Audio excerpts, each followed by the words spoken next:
Presidente da Autoridade da Região Administrativa Especial Ecusiambeno, Arseno Paisambano, ao encontro o primeiro-ministro Tauro Matangrua, colhia com a execução orçamento, tinangrim Roro no Loresimrua. Encontro o primeiro-ministro Tauro Matangrua, segunda-feira, semana dele, presidente da Autoridade da Região Administrativa Especial Ecusiambeno Raiwa, Arseno Paisambano Hateten. Execução orçamento geral Estado tinangrim Roro no Loresimrua, atinge 1% tolo nulo recém tolo, 0,8%. Atingimento e execução orçamento la conta ho execução construção estrada sira nebe la o hela.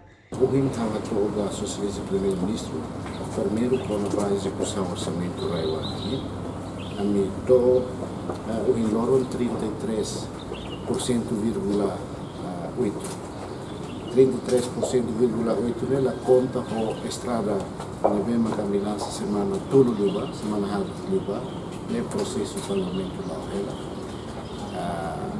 A estrada ponte no FFM para Citrar, que é para conta primeiro né para o Emuno, e estrada Tono para o Estilo, que é agora lançamento, aprovisionamento né bicicleta final. Estrada Rua né, informação excelência nem isso que se lá hora pagamento agora execução orçamento Raiwa em beleza a casa, também estrada outra estrada só.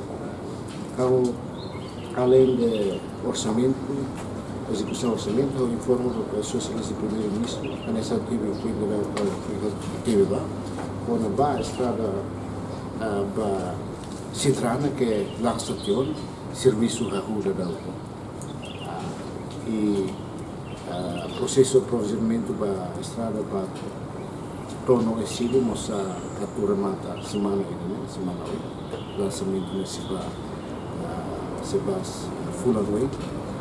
Além de a estrada rural se realmente começa a concluir a estrada Balo e a Suco Bihala, depois a estrada Balo e a Passabe, a estrada rural que e vamos a conclusão concluiu o projeto de Siraia Raiwa. Nia explica estrada Tonoba o Silo, estrada Rua Nela ona no pagamento mos la ona. Reportagem Sabina Sansa, Maria Coreia, Televisão Timor Post.